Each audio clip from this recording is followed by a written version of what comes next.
আসসালামু আলাইকুম রহমতুল্লাহি ওবরকাতুহু। সম্মানিত দর্শক, ডক্টর মোহাম্মদ ইউনূস অতি সম্প্রতি চীন ভ্রমণ করেছেন। আমি যখন এই ভিডিও করছি তখন পর্যন্ত তিনি বাংলাদেশে ফিরে আসেননি। তার এই চীন ভ্রমণকে কেন্দ্র করে বাংলাদেশে বহুমুখী আলাপ হচ্ছে, আলোচনা হচ্ছে। যারা ডক্টর মোহাম্মদ ইউনূসের অনুসারী তাদের বক্তব্য হলো ওনার এই চীন ভ্রমণ অনেকটা বিশ্ব বিজয়ের মতো। তারা প্রশংসা করার চেষ্টা করছেন যে ডক্টর মোহাম্মদ ইউনূস কেবল আমেরিকাতে বা ইউরোপে তার সম্পর্কের ঘাঁটি তৈরি করেছেন তা নয়, চীনেও তার বিরাট প্রভাব এবং প্রতিপত্তি রয়েছে। তিনি একটি বেসরকারি প্রতিষ্ঠানের পক্ষে আমন্ত্রিত হয়ে সেখানে গিয়েছিলেন, কিন্তু সেই বেসরকারি প্রতিষ্ঠানের আমন্ত্রণের বাইরে গিয়ে তিনি গ্রেট হল, সেই চীনের মহা হল যেটিকে বলা হয় গ্রেট হল, সেখানে চীনের প্রেসিডেন্টের সঙ্গে দ্বিপাক্ষিক বৈঠক করেছেন। এটি কোনো সাইডলাইন বৈঠক নয় বা ওয়ান টু ওয়ান বৈঠক নয়, এটি রাষ্ট্রীয় পর্যায়ে, অর্থাৎ চীনা প্রধানমন্ত্রী এবং প্রেসিডেন্ট, প্রধানমন্ত্রী নয়, চীনা প্রেসিডেন্ট, সর্বোচ্চ ক্ষমতাধর ব্যক্তি, হেড অফ দ্য স্টেট, তিনি তার গুরুত্বপূর্ণ কর্মকর্তা, আর অপরদিকে ডক্টর মোহাম্মদ ইউনূস এবং তার সফরসঙ্গী, তারা মুখোমুখি বসে বৈঠক করেছেন। একটি চুক্তি হয়েছে এবং বেশ কয়েকটি সমঝোতা স্মারক স্বাক্ষর হয়েছে। এটা হলো সাদামাটা খবর। আর ডক্টর মোহাম্মদ ইউনূসের যারা পক্ষের লোক, বিশেষ করে তার প্রেস উইংয়ের যারা লোক, তাদের বক্তব্য হলো যে ওখানে একটা প্রদেশ রয়েছে এবং ওখানকার যে প্রদেশগুলো, সেই প্রদেশগুলো খুবই শক্তিশালী, অনেকটা ইন্ডিপেন্ডেন্ট।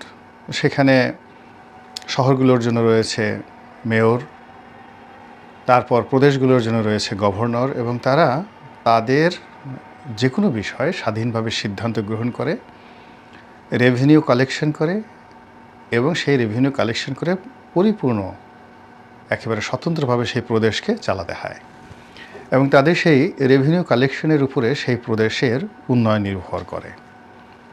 কেন্দ্রীয় সরকার শুধু প্রদেশ থেকে টাকা নেয় এবং খুব জরুরি কিছু না হলে কেন্দ্রীয় সরকার সাধারণত প্রদেশকে টাকা দেয় না।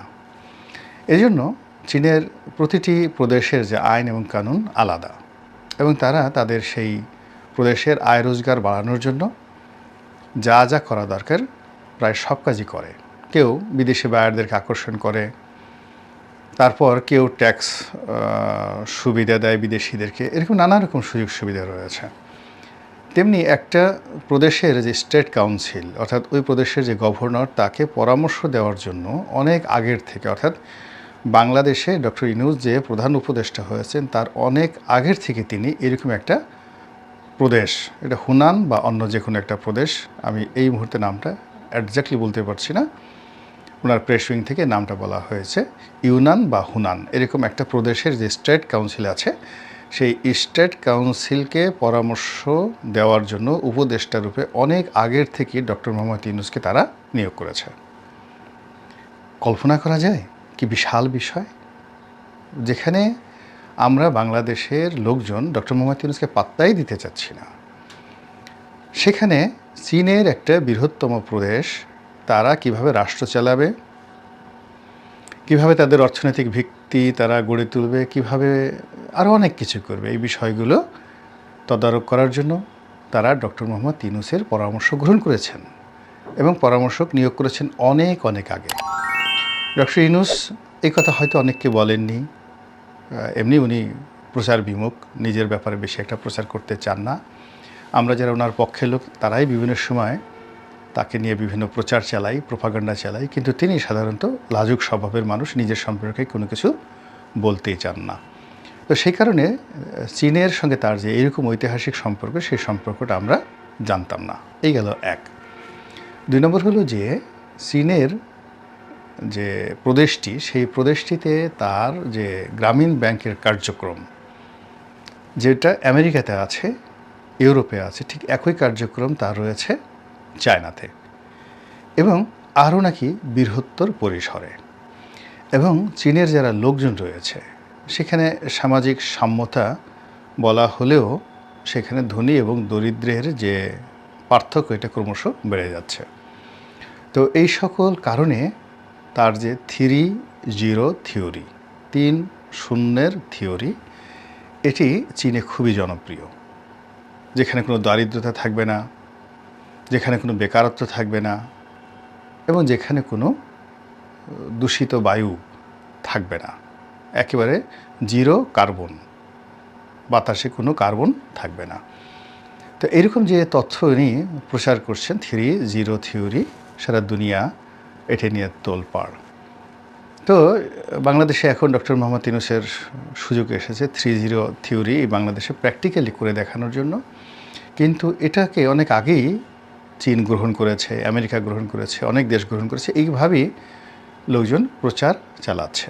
তো এই সকল প্রচার এবং প্রোপাগান্ডার বাইরে তিনি যে সম্মেলনটিতে গিয়েছিলেন সেখানে গিয়ে বাংলাদেশের বিষয় নিয়ে বলেছেন যে বাংলাদেশের সংস্কার খুবই জরুরি, এবং তিনি চাচ্ছেন যে এই দীর্ঘমেয়াদে যদি সংস্কার হয় তাহলে বাংলাদেশের যে মৌলিক কাঠামো এটি আমূল পরিবর্তন হয়ে যাবে। এখন সেই কাঠামো কি? গণতন্ত্র হতে পারে। উনি যা করতে চাচ্ছেন সব কিছুরই আমূল পরিবর্তন, সরেয়া মরেশিকের মূল আমূল পরিবর্তন হয়ে যাবে। এরপর তিনি তার 3-0 থিওরি সম্পর্কেও তিনি সেখানে বলেছেন, এটাকেও তিনি মার্কেটিং করেছেন। এরপর যখন তিনি চীনা প্রেসিডেন্টের সঙ্গে বৈঠক করেছেন, সেই বৈঠকে কী কী আলাপ আলোচনা হয়েছে ইন ডিটেলস না এলেও আমরা যেটা জানতে পেরেছি সেটা হলো ডক্টর মোহাম্মদ ইউনূসের কাছে চীনের প্রেসিডেন্ট বাংলাদেশের আম এবং বাংলাদেশের কাঁঠাল ভীষণ রকম প্রশংসা করেছেন। এমন আম, এমন কাঁঠাল, এমন স্বাদ হয় না। এর কারণ হলো আপনারা যারা শেখ হাসিনাকে কাঁঠাল রানী হিসেবে গালাগাল দেন, বা তিনি যেভাবে টনকে টন আম পাকিস্তানে পাঠাতেন, ভারতকে পাঠাতেন, মমতা ব্যানার্জিকে পাঠাতেন, হয়তো চীনের প্রেসিডেন্টকেও তিনি পাঠিয়েছেন। তো সেই কারণে বাংলাদেশের কাঁঠালের স্বাদ এবং আমের স্বাদ চীনা প্রেসিডেন্টের মুখে লেগে আছে, এবং সেই কথা তিনি অকপটে বলেছেন। এবং তিনি বাংলাদেশ থেকে আম এবং কাঁঠাল এ দুটো চীন দেশে রপ্তানি করার জন্য তিনি একেবারে যত বাধা আছে সব বাধা দূর করে দেবেন বা শুল্কমুক্ত সুবিধা দেবেন। এখন আমাদের দেশের এই কাঁঠাল যারা উৎপন্ন করেন, যারা রপ্তানি করেন, যারা আম উৎপন্ন করেন, রপ্তানি করেন, তাদের মধ্যে নিঃসন্দেহে খুশির বন্যা বয়ে গেছেন। আর বাংলাদেশে যারা চীন ভ্রমণ করেন, যারা চীন দেশে গিয়ে সে দেশে লিচু খেয়েছেন, সে দেশের আম খেয়েছেন, এমনকি সে দেশের কাঁঠাল খেয়েছেন, তারা খুব ভালো করে জানেন যে ওই দেশের আম কাঁঠালের স্বাদ কেমন, কী প্রকৃতির এবং কেমন হয় আর কি। যা হোক, তাহলে এখানে ফার্স্ট স্টেজে যদি প্রাইভেট সেক্টরে ওনার যে ভ্রমণটি, সেই ভ্রমণটির কথা আমরা বিশ্লেষণ করি, তাহলে এখানে প্রথমে 3-0 থিওরির বক্তব্য চলে আসে। 2 নম্বর হলো যে তিনি চীনা সরকারের যে উপদেষ্টা হিসেবে, অর্থাৎ ওই প্রাদেশিক সরকারের যে উপদেষ্টা হিসেবে দায়িত্ব কর্তব্য পালন করেছেন, এবং সেই কর্তব্য হিসেবে তিনি যে এত বড় একটা সফলতা লাভ করেছেন জীবনে, বাংলাদেশের প্রধান উপদেষ্টা হয়েছেন, এটির একটা প্রীতিময় সম্মিলন সেখানে হয়েছে। আর এই ধরনের প্রাইভেট যারা অর্গানাইজার রয়েছেন তারা তাদের অনুষ্ঠানে বক্তা হিসেবে বা প্রধান বক্তা হিসেবে কোনো দেশের সিটিং প্রাইম মিনিস্টারকে বা প্রেসিডেন্টকে, এমনকি ভুটানের প্রেসিডেন্টকেও ইতিপূর্বে তারা নিতে পারেননি। ভুটানে তো প্রেসিডেন্ট নেই, ভুটানের প্রধানমন্ত্রী আছে আর ওখানে রাজা আছেন। তো এরকম, বা নেপালের প্রধানমন্ত্রীকেও তারা নিতে পারেননি। তো সেই অর্থে ডক্টর মোহাম্মদ ইউনূসকে পেয়ে তারা আকাশের চাঁদ পেয়েছেন। আবার অন্যদিকে ডক্টর মোহাম্মদ ইউনূস ইংরেজি, বাংলাদেশে তো সাধারণত অত ইংরেজি বলা যায় না, ইংরেজি না বলতে বলতে তার ভিতরে যে জড়তা তৈরি হয়ে গিয়েছিল গত কয়েক মাসে, এটা তিনি বেশ সুন্দরভাবে দূর করেছেন, চমৎকারভাবে দূর করেছেন।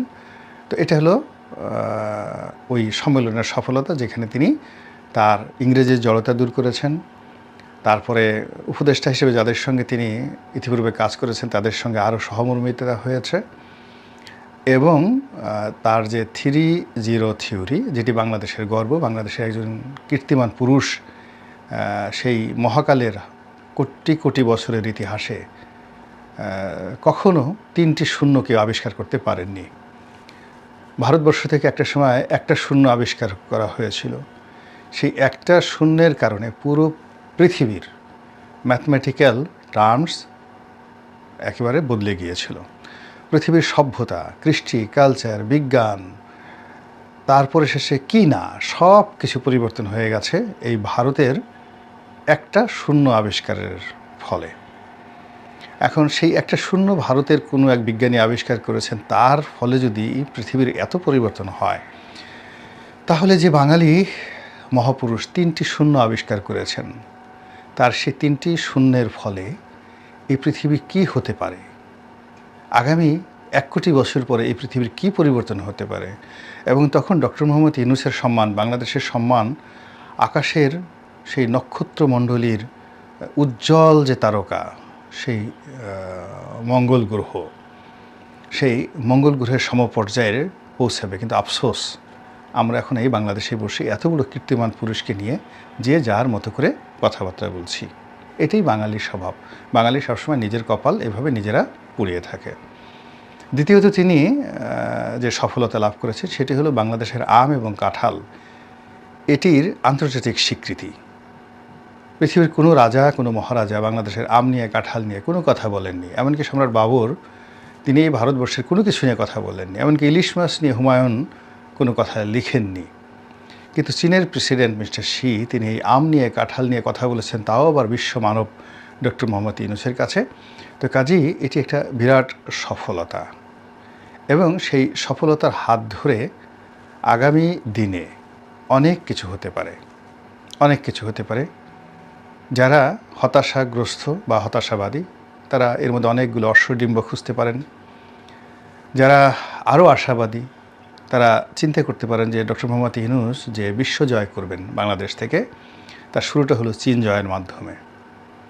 এবং তিনি যে 3 শূন্যের জয় জয়কার চীন দেশে বপন করে এসেছেন, ওটি 3টি শূন্য উল্টো হয়ে বাংলাদেশে যদি আসে, তাহলে চীনা প্রযুক্তি এবং চীনা অর্থের ঝংকারে এই 3 শূন্য বাংলাদেশকে সত্যিকার অর্থেই একটি সমৃদ্ধশালী, একটি আমূল পরিবর্তনশীল দেশ হিসেবে আগামীতে প্রতিষ্ঠিত করে ফেলবে। আল্লাহ আমাদের সবাইকে হেদায়েত দান করুন এবং হেফাজত করুন। আসসালামু আলাইকুম ওয়া রাহমাতুল্লাহি ওয়া বারাকাতুহু।